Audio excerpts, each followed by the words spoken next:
I think one of the great stories of this election, frankly, is the rise of The Joey Show.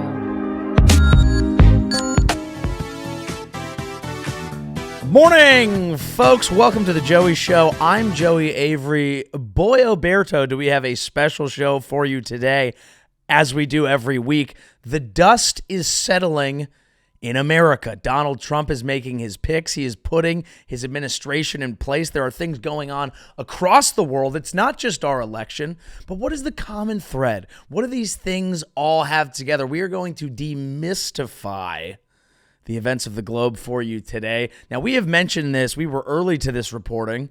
We are the world's foremost North Korea podcast, and we noted that North Korean troops were helping Russia in Ukraine.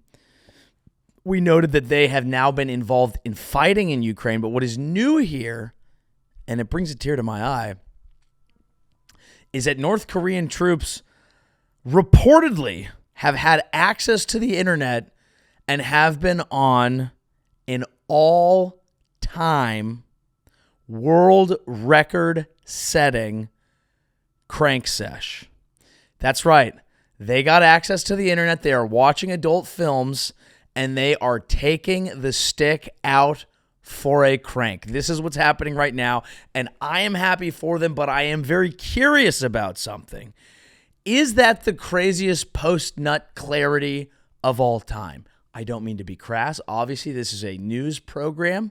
This is a mainstream news program. This is where you come to get the facts, the straight facts. I don't mean to be nasty, but some of you know about this phenomenon, psychological phenomenon. One of the things that makes the world go round, and that is known as post-nut clarity. And that is what happens when a man loves a woman or a man or himself and releases jism, okay? And then there is a psychological phenomenon where they then see things clearly. I don't know if this happens to women. I am not a woman. I can't speak for women, okay? I am not qualified to do that. I think, and correct me if I'm wrong here in the comments, again, I am here to learn, if nothing else. I think women might get crazier post-nut. I think they see less clearly. I think that they have sex and they're like, oh my God, he can fix me. And no, you can only fix yourself. But men see things clearly only once in a great while. And that is after a nut. So I would have to wonder, and this is probably why the UN regime has kept adult films kept from their people, is because you can't run an effective dictatorship if there's too much post-nut clarity going on within your society. This has been known for generations. That's why it's one of the first things that they crack down on. They want to control it. They don't want you seeing clearly, because if you spray, you might all of a sudden be like, this is not the right leadership. This is not what's happening. And I can't imagine coming to and being fighting in Ukraine, not even for your fearless dear leader. You're fighting for your fearless dear leader's friend? Not after a crank. I don't think so. Maybe beforehand. You're all gassed up. You are sick of it. All you've been doing is hanging out in North Korea, vibing, going to some of the places. We did a full travel TripAdvisor review of North Korea. Yes, we did. And there were some good places. The soup might have been dog. Not a racial thing. It was in TripAdvisor.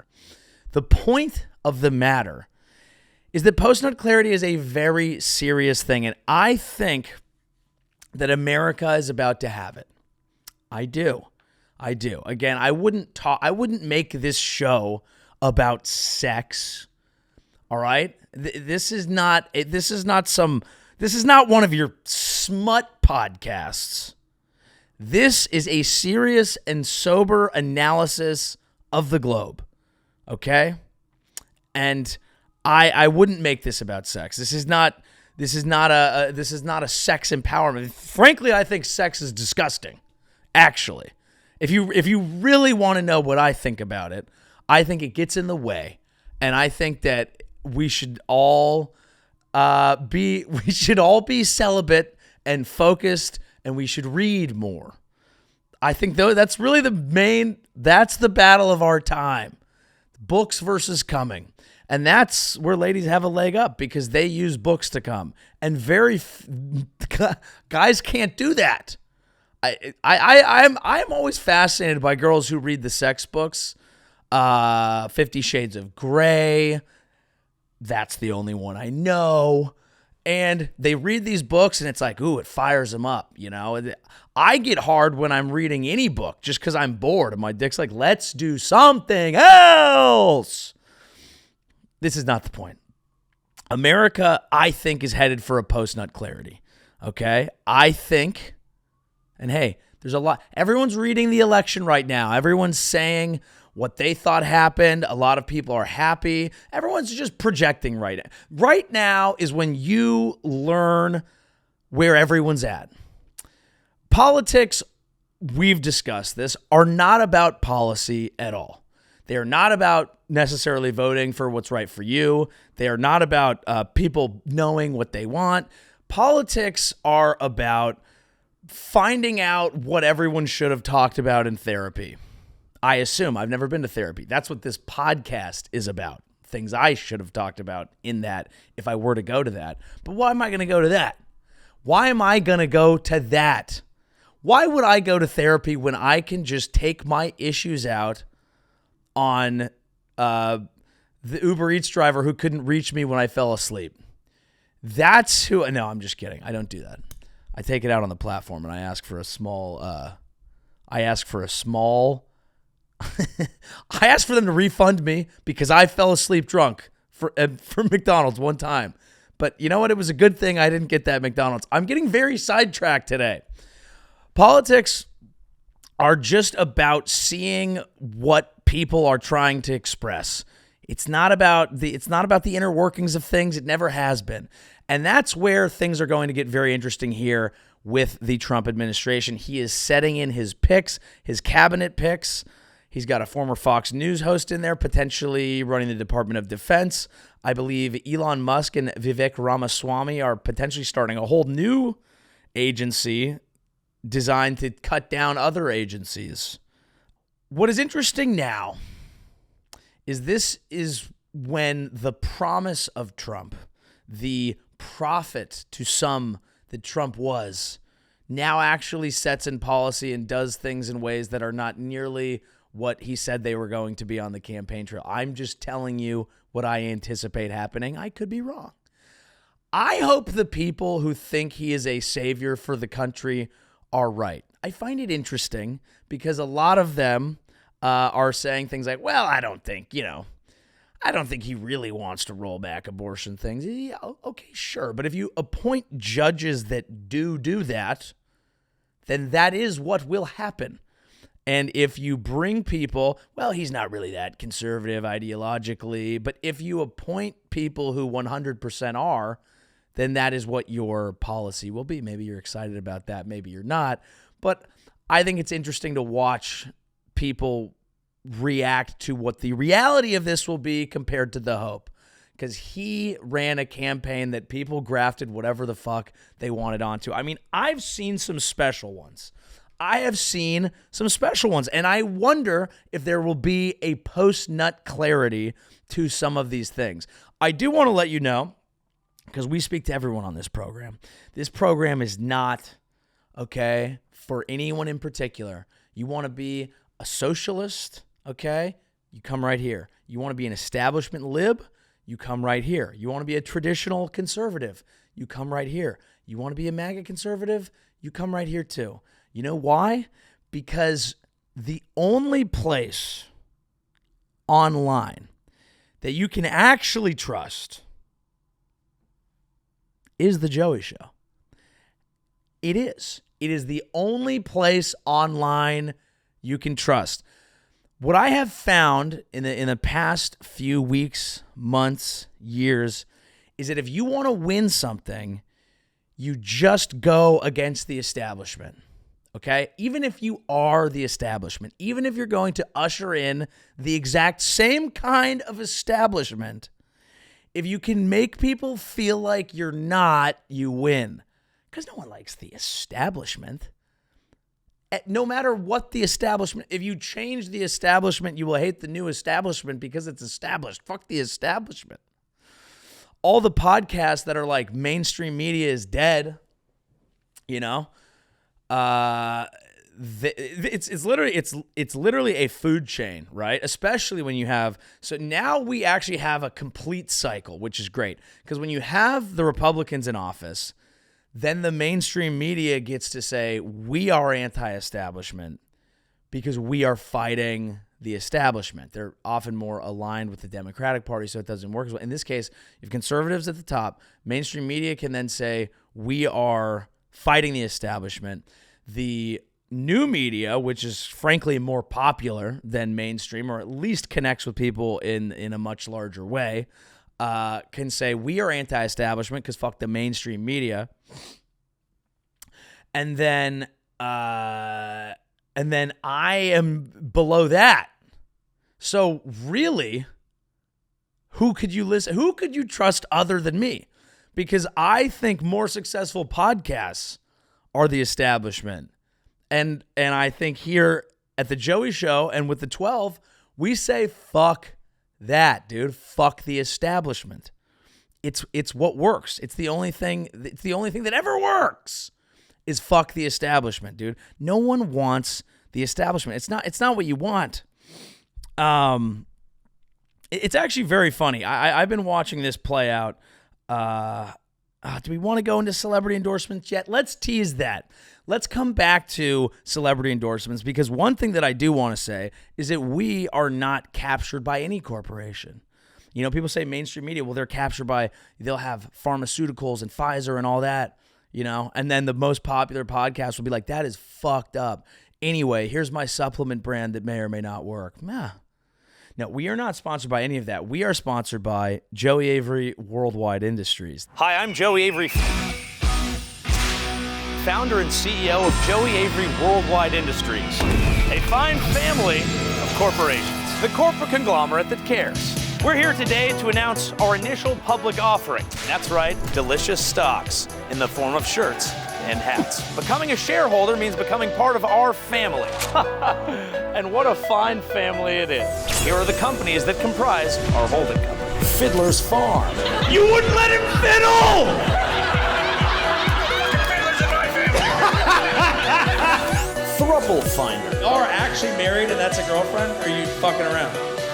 That's real shit. God damn, dude.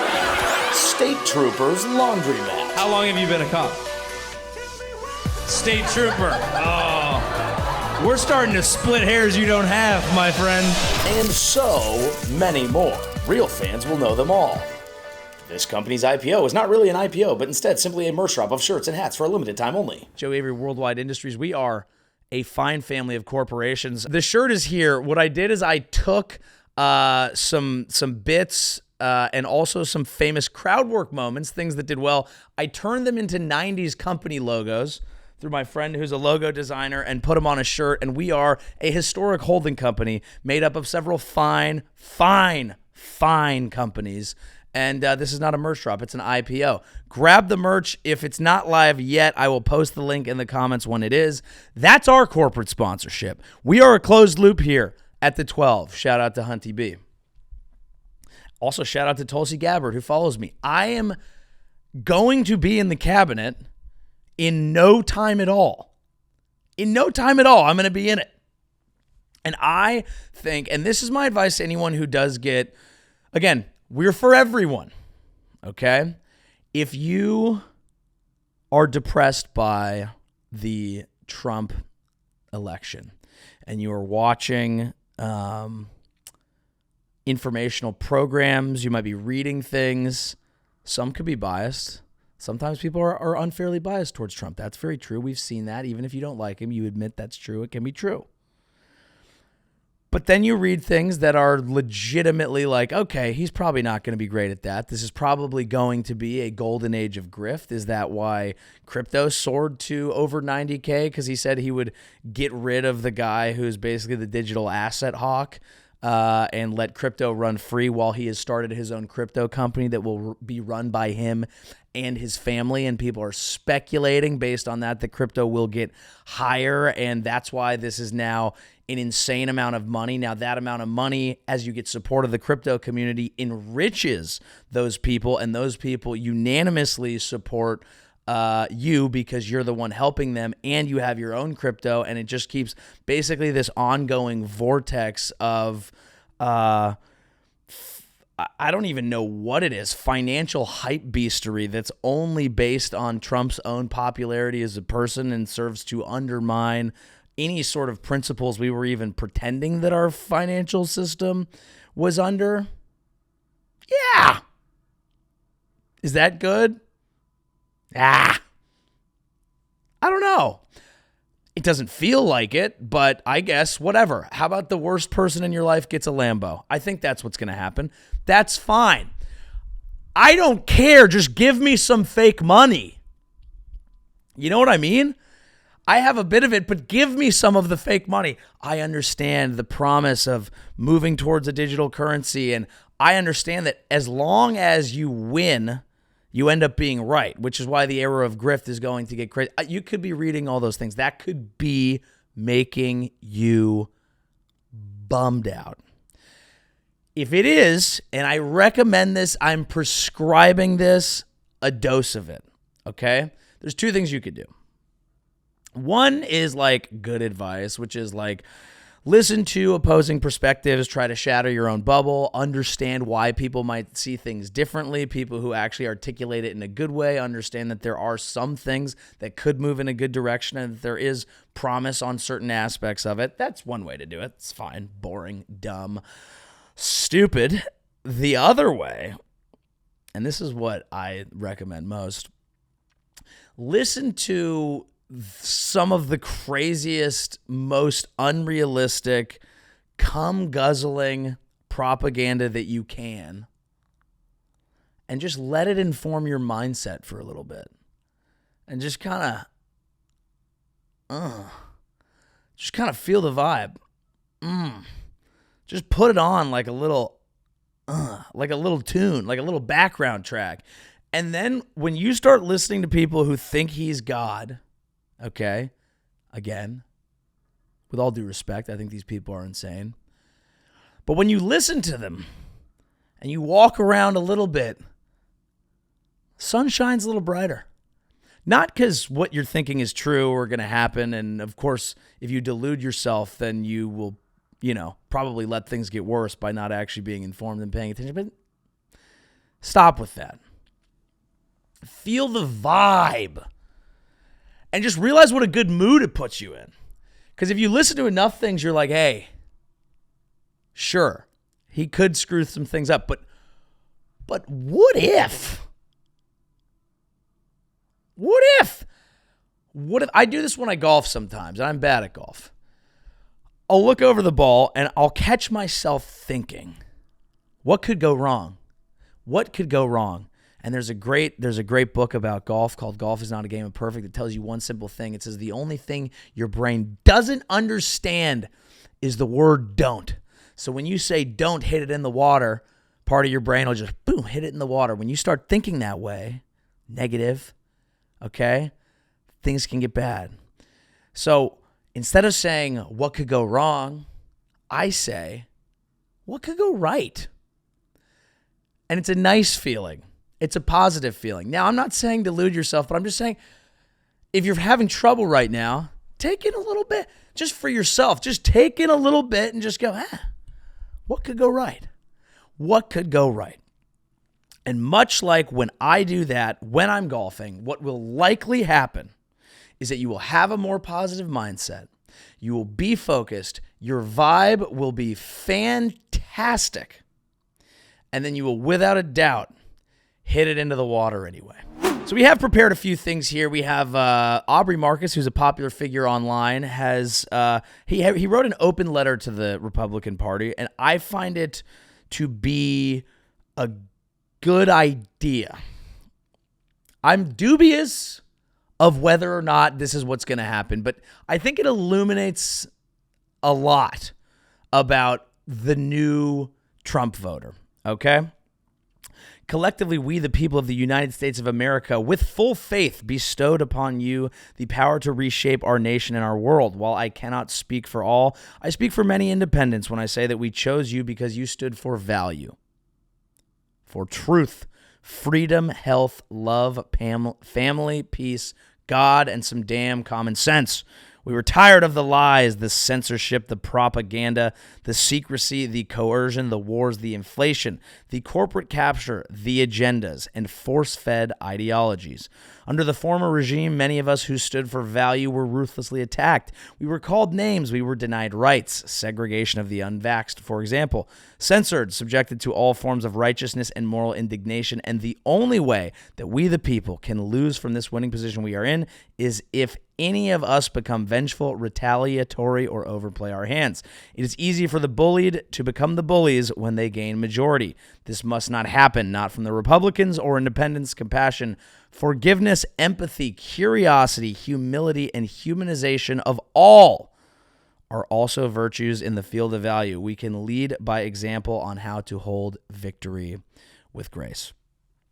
Now, I think this is illuminating because he makes some fair points about the Democratic Party and the squeeze that people felt when you have censorship getting out of control online, when you have proof of independent agencies forcing online platforms to censor things they should not have. Hunter Biden laptop case.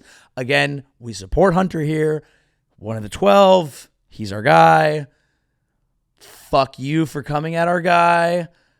That laptop story is fake. Damn it. Fuck, shit, piss.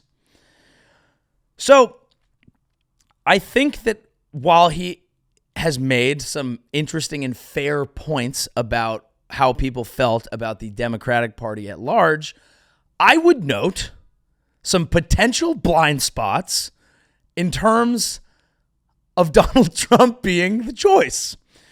Now, I just think that when I think of Donald Trump, I think he has a great many qualities, some of which, in fact, are positive. He's fun. I don't know if I would say compassion, forgiveness, empathy, curiosity, humility, and humanization of all.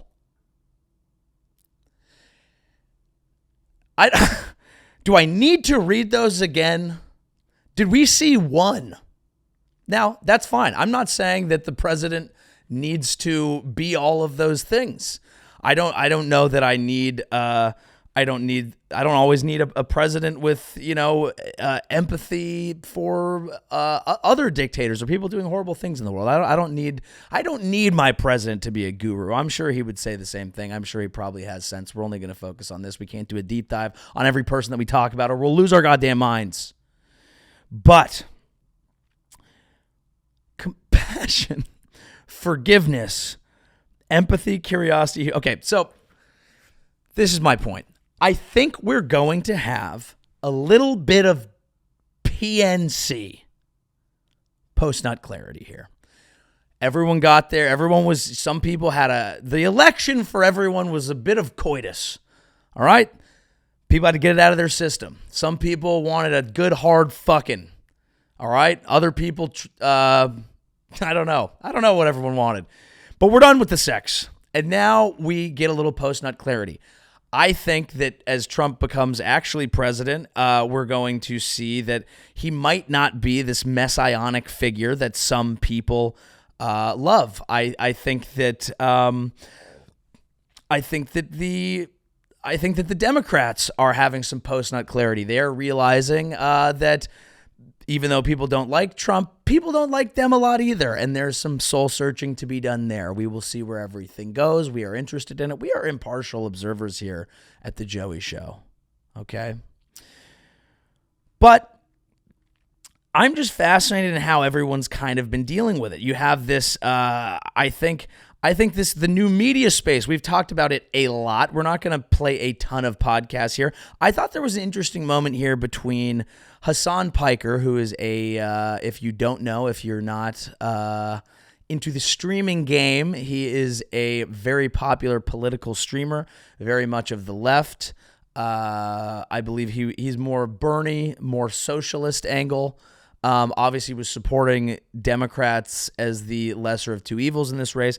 He had a conversation with Bradley Martin, who is a resident beefcake of the online community, kind of a sturdy fella, I guess you could say. I mean, you could definitely say it. I think his main thing is that he's sturdy.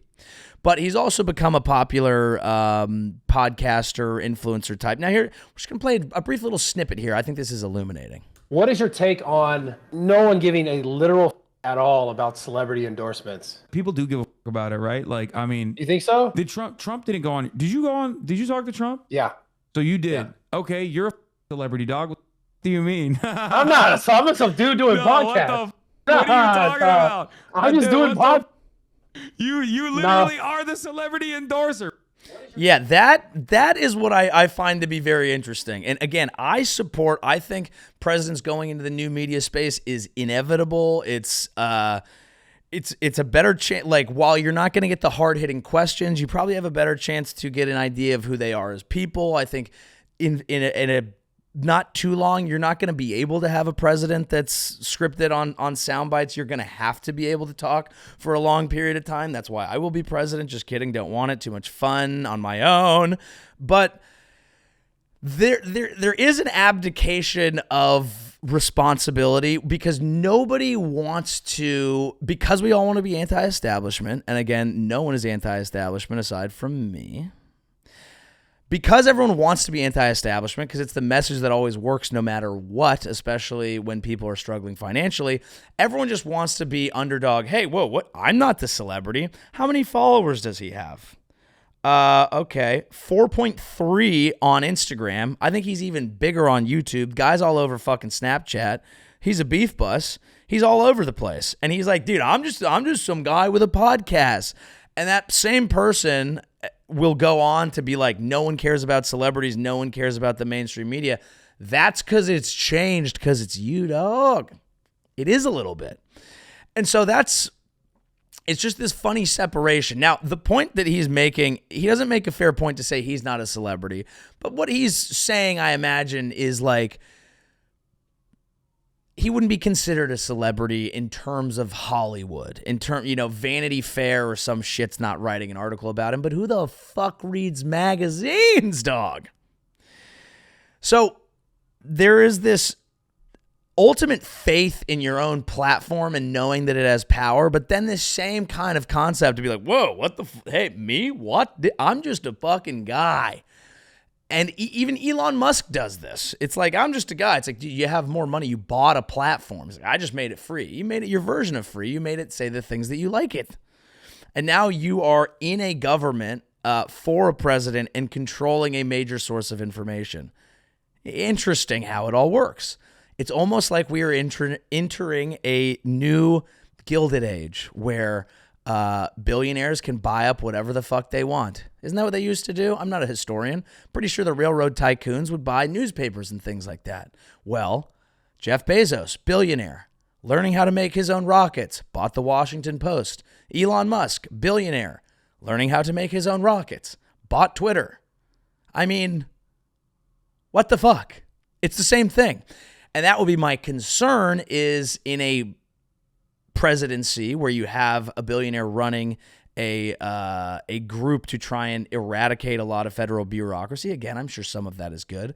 It also might not be ideal if they remove it to an extent that only empowers more and more billionaires who can get more and more power, who can then control more and more things. And then we just end up in this scenario where we're in this rapidly divided, insane place that everyone can just a few elect individuals can own their own shit. It's not even shadowy anymore. It's just like straight up, I'm this guy who has all the power. And maybe that's what we're heading for. It is going to maybe be an era of individuals over institutions, which sounds good because I'm an individual and I like that. But I don't know if it's great if what that actually means is a few individuals run all of the institutions.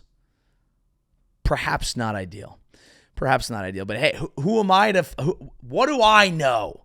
I do know that Bradley Martin was right, that celebrity endorsements don't really help that much anymore.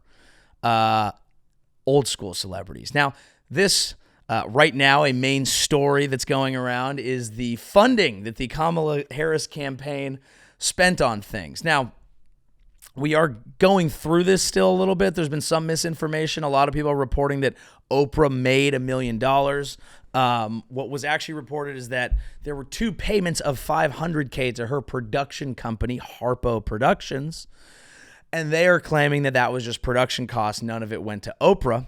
Although, if you look at the line items, it did say that it cost $500,000 for her to go on a private jet, and another $500,000 for the several midgets that are required to eat her pussy while on that. That's again, it's early reporting. That's what I went through, and that's, I believe, part of her production costs. Now, to be fair, they're locally sourced. They come off her large property in Hawaii, and because they live there, they kind of they work the fields, and but it's not like they like doing it. They enjoy it, and they're not the most effective. But she just kind of likes seeing them out there. Is again what I read. And she just likes it because when you wake up in Hawaii, you're trying to relax. And it's hard for Oprah to relax. She's very powerful. She's got a lot of things to do. She's got foundations. She has endorsements to give. And so she can't just, when I'm in Hawaii, I just get fucked up. I wake up, I have a Mai Tai, I have 9.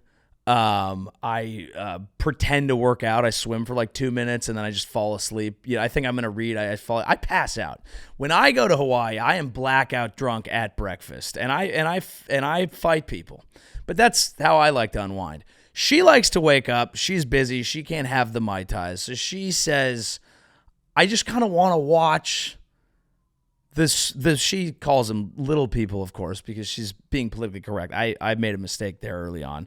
She uses the right verbiage, which is why they're fine with the whole thing. But she just likes to get up and watch them work. She likes to watch them. They kind of try to roll bales of hay, and they have a very challenging time doing it. But they giggle and they laugh and they have fun, and sometimes they try to jump over it, or they'll roll one, it'll hit the other one, and they'll go, and that's how she likes to relax. And why can't she do that? I don't know. She's a strong, successful, independent woman. She can't have a few little people rolling around in bales of hay on her giant, can you say plantation? I don't think it's the right thing to say. On her giant property in Hawaii. She has 3. They're kind of like a lollipop guild sort of thing. They have fun. They dance, and she has them make her finger paint things, and she likes them because they're small. They're small, and small hands are the cutest. And I think that this is a substitute maybe for her. Does she have kids? I don't actually know. We do need to get to the bottom of this because really this episode should be about Oprah. Does Oprah have kids? Let's take a look. She has never wanted children. That's right. She just wants the dwarves that play in the hay in her fields. And what's the problem with that? They need somewhere to go. They get to live on one of the nicest properties in the world. In fact, I hope people aren't. That's not the point. The point is that she made, and I think that's what Harpo Productions does, is they source, because the dark side of this industry is that sometimes you lose one, and Harpo Productions has to go find another one, and what are you going to do? They shut down Epstein's Island, so I'm not sure where you're even supposed to get these small, dignified workers.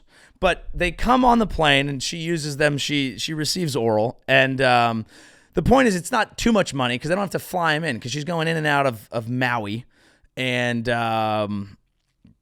Anyway, you get the point. So they're saying that she wasn't paid directly for that, but the production costs were just there. So Kamala wasted money. That is the point of what we are discussing here. She had an ad at the Sphere that people said was $500,000. And to be fair, nifty, it did look cool. I don't know how many people it convinced. In fact, that might have fired people up. I'm just imagining drunk, like Trump Vegas people, like, see, they put that fucking bitch up there on the fucking Sphere and just, slamming a hurricane and being like, she's a fucking, it's probably something mean. But I don't think it worked. They paid $100K to call her daddy, which, unlike this podcast, does talk about sex.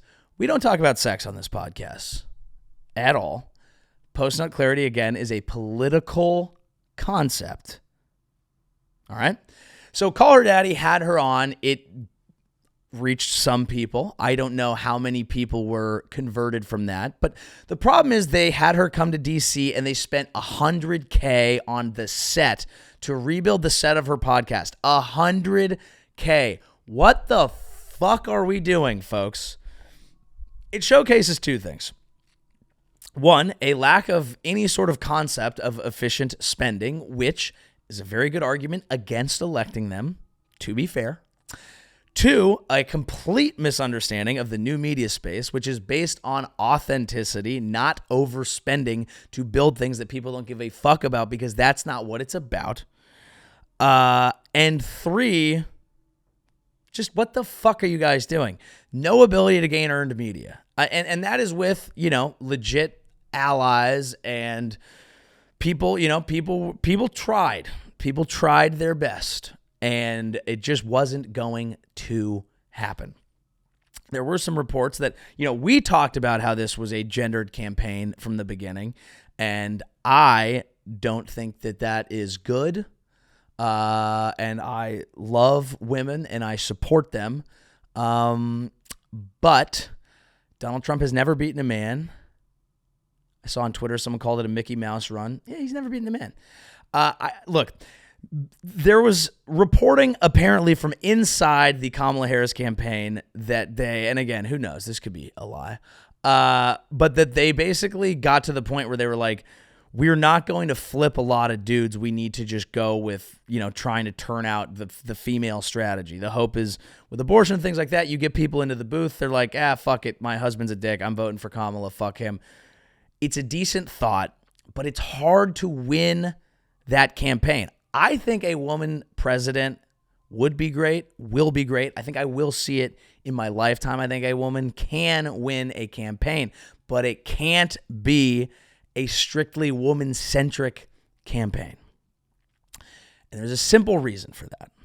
And I don't know why it is. Don't blame me. Don't shoot the messenger. But it's hard. We talked about how the campaign, it is about riz. It is about fun. That's what people want. Okay? That's why everyone goes anti-establishment. No one wants to be told what to do. It is going to be hard to win a campaign that is specifically focused on women for a very simple reason. And it's because a boys' trip is better than a girls' trip. Every time. Every time. I'm not saying it's the best. I'm not saying it's great. I'm not saying it's good for you. I've said this on stage. Day 3 of a bachelor party can be a dark place. By day 3, people are just like fucking... It's just all dudes. You're all fucking testosteroned up. Someone's like getting in a fight. You're like, are you okay? They're like, I don't know. I think I miss my girlfriend, or I have an issue with my mom or something, But still, that's like one guy. One guy goes rogue. All right. And we're talking like 10 plus people. You have a boys' trip. Okay. The anticipation is hype all week, 2 weeks, a month, 2 months. People are like, boys trip, where are we going? We going to get loose. We going to fuck it up. We are going to have a good time. We're going to have a great time. You are not lamenting. You are not worried. You are not bummed. You are fucking pumped. And then you get there. Let's go. You get home. How was it? Fucking awesome. Love those guys. Do I need to sleep? Yeah. Do I feel good physically? No. Will I have to rebound a little bit? Yeah, that's okay. That's fine. That's called alcoholism. Work through it. Work through it. Drink water. Buy a supplement that doesn't work, but it makes you feel better about it. Do that. Girls trip, before it starts, concern mounting. Clouds in the distance. Drama. Oh my God, this bitch is fucking hitting the chat. She's already asking for this and that.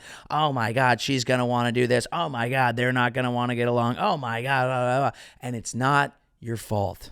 It's not your fault. I'm not being a misogynist. I'm not being a dick. I'm just telling you how it is. You just have more to deal with. That's why I empathize. That's why I sympathize. That's why I am an ally, dog. You get back. How was it? Oh, so fun, but drama. Okay? Obviously, light generalization here. But look inside your heart. Tell me if I'm wrong. Tell me if I'm wrong. I'm willing to be wrong. I'm not. Nor am I willing. And it's hard when you have that to come through. Now, does that mean that dudes are better at anything? No. It just means we're good at getting hype. It means we're good at getting hype. It means we like having a good time. It's like, hey, the boys. And then girls will even be like, can I go on that? Girls start wanting to go on the boys trip. Girls are dying to go on the boys trip. You know what guys don't want to go on? The girls trip. Have fun. Enjoy yourself. I'm posted up. And that's just that's just what happens. There's no other way to get around it. Now, a lot of that, let me just do science. Should we do science? I'm going to make some shit up.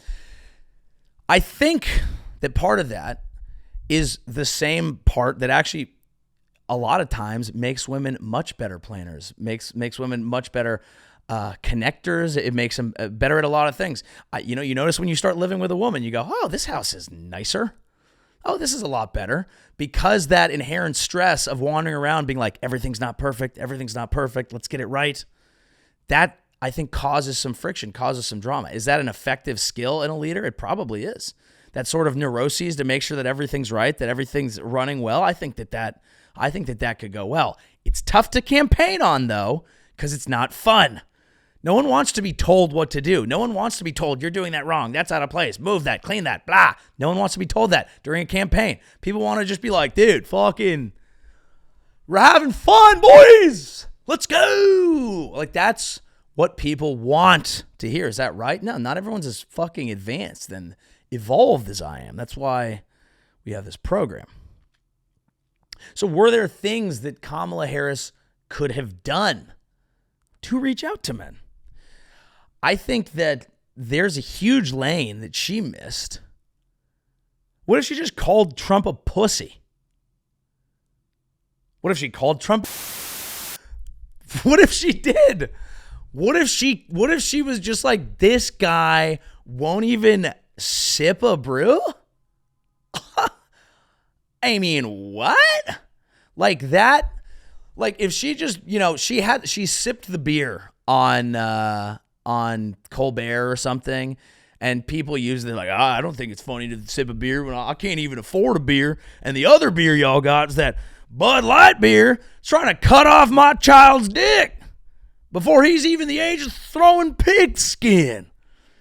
You can't take my kid's dick before he's the age of throwing pig skin. I'll throw a hissy fit. I'll send you out to work on Oprah's fucking yard. But what if instead of just sipping the beer, she just was like, yeah, I'm sick. I'm awesome. I'll crush a broham. Yeah? I'll have a little beer. What'll Trump do? You're going to have a water? You're going to have a Diet Coke? And of course, I think the campaign, being of the left, being of the Democrats, you have to worry about angering your own base. So she can't call Trump a pussy. People will be like, since when is pussy an insult? I don't know. Is it an insult? Like, yeah, it is an insult. Does that mean I don't like it? It's one of my favorite things. But she can't go crazy, because if she says something, if she calls Trump a loser, the losers get mad. She calls Trump a pussy, the women get mad. She calls Trump a bitch. The dogs get mad. You know, it's just like, but if she tried it, it's like, what are they really going to vote for Trump on that? Come on, dude. Come on. Just, it would have been an interesting campaign if they had known how close she was to losing. This is why I wish polls were better. I would much rather see a campaign in its dwindling days. In a campaign's dwindling days, I want them to know they're going to lose. And then pull the fucking goalie.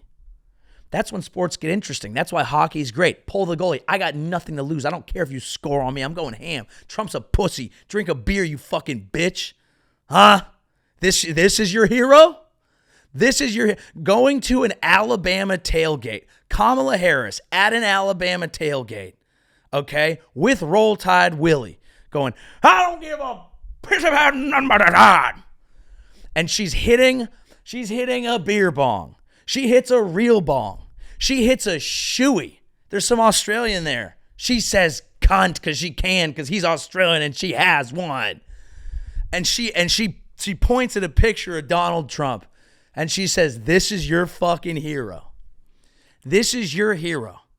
Manhattan raised, silver spoon in his mouth, elitist who pretends to like you, who only fucks supermodels, who knows Jeffrey Epstein well, and you cared until those tapes came out that said that they were best friends, and Jeffrey Epstein said that, but now you don't care. That's your hero? And they go, yeah, it actually is. And she goes, well, he wouldn't come down here and crush one fucking beer. Boom! She smashes a beer off her head. She just shotguns it, fucking drills one, goes full wet t-shirt contest. Again, I'm not saying women have to do that. I'm just saying envision this for the moment.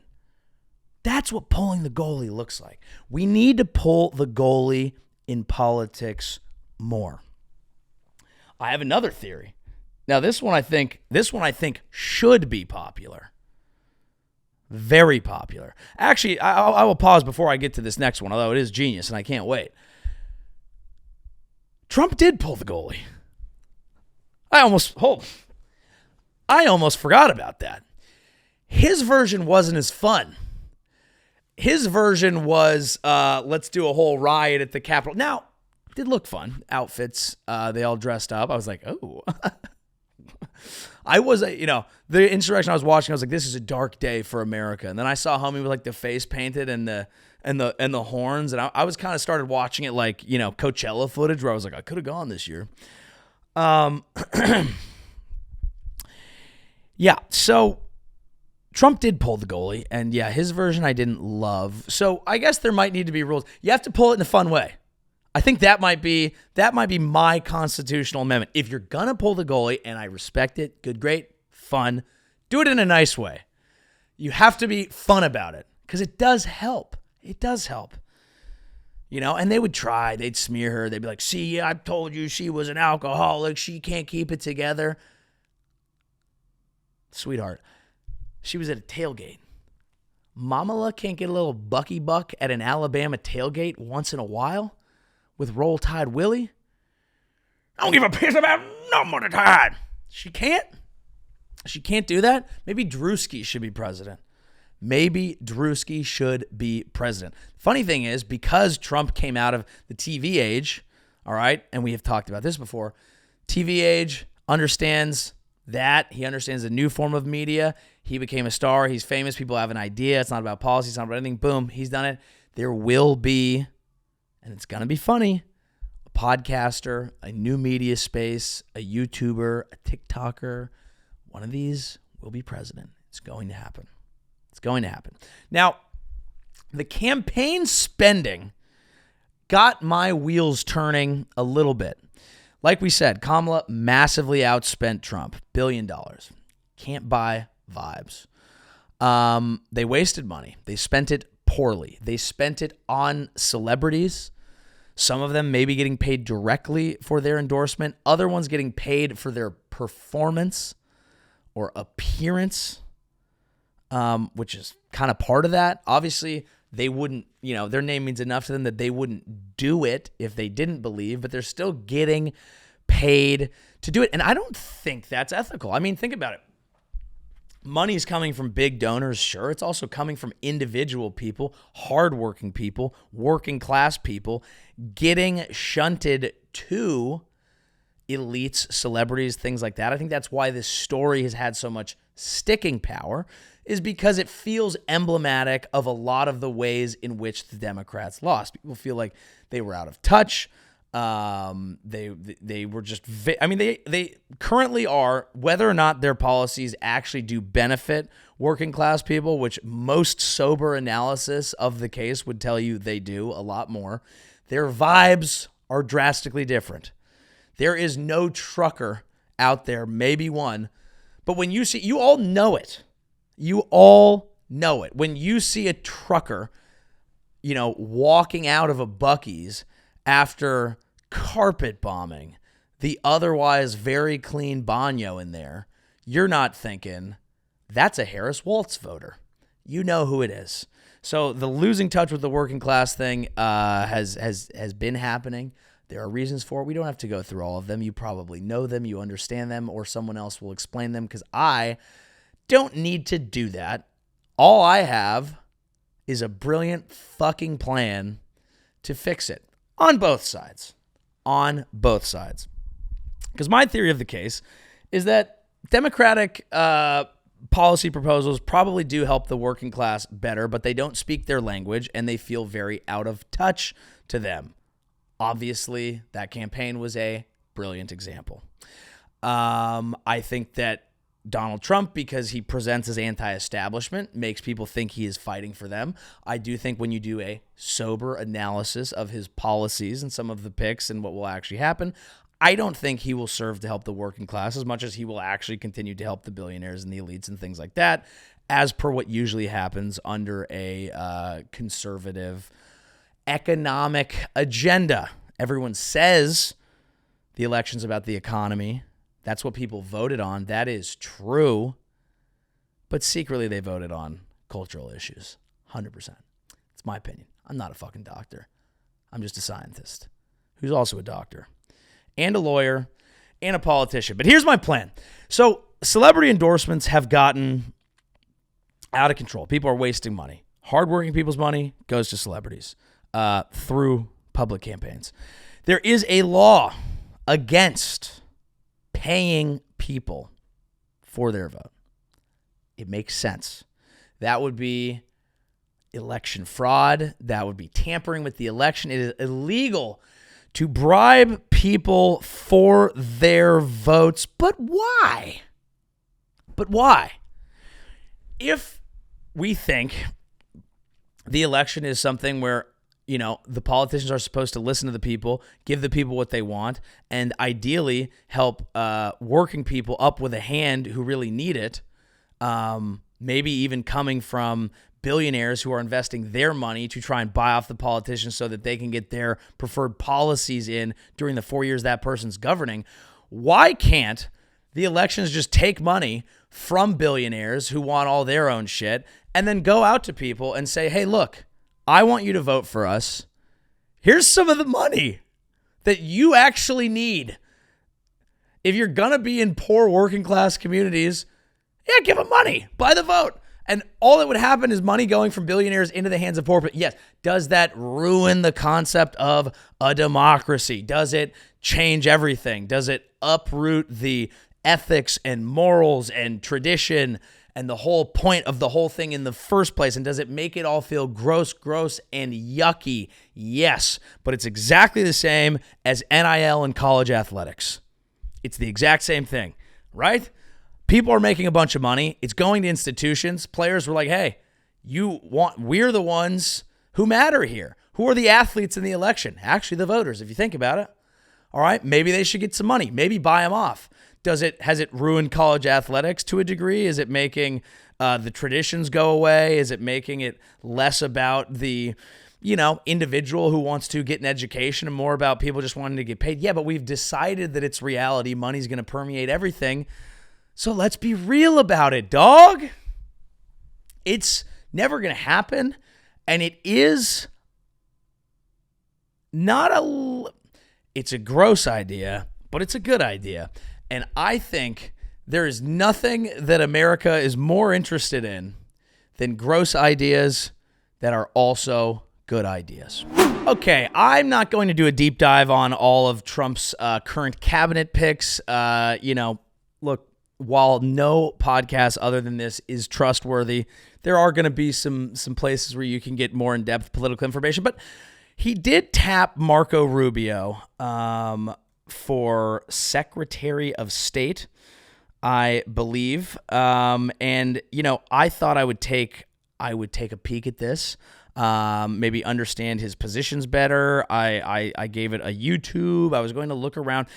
I instead stumbled upon something very different, but I think for this show, perhaps more illuminating.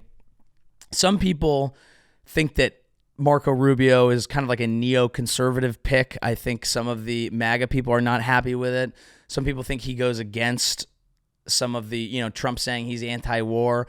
Other people would say that he speaks harsh rhetoric because he believes that peace through strength is how that is achieved. Very good argument for that. None of that is what we're going to talk about here. Here's a video that I thought found something else out. And so if you think he's a war hawk, which some of his policies seem to suggest, I have a different angle here. On foreign policy, America continues to be indispensable to the goal of global liberty, property, and safeguarding human rights. The world is a better place when America is the strongest nation on earth. But we can't remain powerful if we don't have an economy that can afford it. In the short time that I've been here in Washington, nothing has frustrated me more than false choices like the one the president laid out tonight. The choice isn't just between big government or big business. What we need is an accountable, efficient, and effective government that allows small and new businesses to create more middle-class jobs. Now, if you were just listening to that, you could probably hear a gulp there. He goes for a water. You could probably hear a little bit of dry mouth as he's trying to articulate his positions. And I think if you're a hippie loving person, if you're a plur person, if you're a love comes first person, that video should be very comforting to you.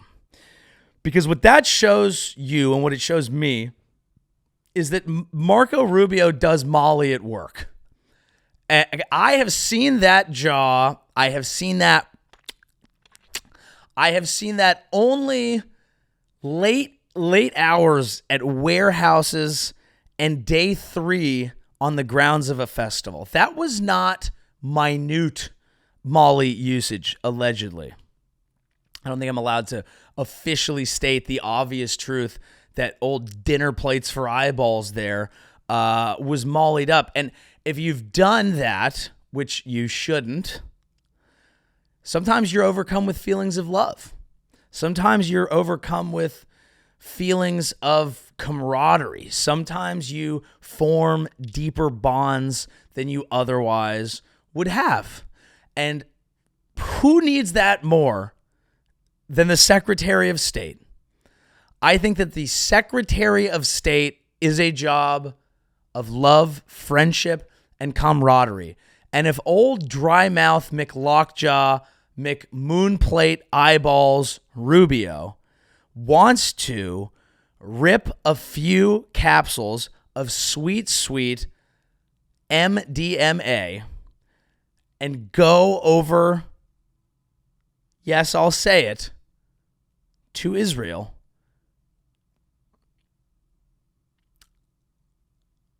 it might just be the only chance that we have. It might just be the only chance that we have left. Now, I'm not here to prognosticate on that situation. Could a event that started with a horrible music festival end with a good one? That is not something I even feel comfortable joking about. But it did make sense symmetrically. I apologize. I probably should cut that, but I also probably won't because I don't. The point is Marco Rubio does Molly, okay? And I think that's good. I think that's good. And if you're looking for, again, some people are very happy today. If you're very happy today, I would urge you to take some stock in potentially understanding that some of the bill of goods that you've been said are the fact that Trump is a Rorschach test in which everyone can see whatever they want to see in him because he feels so different and bombastic that he's somehow emblematic of this concept of change, even while he stalks a lot of important positions within his government with people who are just people who sucked his dick over the years or people who represent an old neoconservative ideology with some people who are different as well. I would encourage you to look at that. If you are sad today, I would encourage you to say, hey, some things do need a shaking up. The Democratic Party does need to change the way that it's approaching some things. Hopefully this moves them in a direction that ends up being more palatable to the American people. What direction that is, I think, as I said last time, radically should be decided through this thing called a primary election. Might be interesting. But whatever's happening, just know that you need to protect yourself a little bit. It's been a very political time. Things get weird during the political time. Things get odd. You feel a little strange, a little weird, a little off. And sometimes you need to unplug. Sometimes you need to relax. You need to take care of yourself first. What makes you relax? What do you need to do? I suggest, if you can, if you have the means, if you have the desire, get a small but tasteful, gigantic property on the island of Maui and get yourself a few little people, maybe three people that just make you feel good. That make you feel like it was worth waking up this morning. Maybe people are dragging you right now because it looks like you took money from a campaign that you were trying to support when that money could have gone other places. Now that campaign may or may not be dead. You might be stressed about that. And to that I say, look out the window. Papa, mommy, we're playing. Look out the window. Enjoy that. What is your version of that? Take yourself to the Oprah Winfrey property of your brain. You have one. Find your way there. I believe in you. Be safe, be well, and beyond anything else, please come see me on tour. JoeyAvery.com/live. Great shows. Had a lovely time in Houston. Y'all are the best.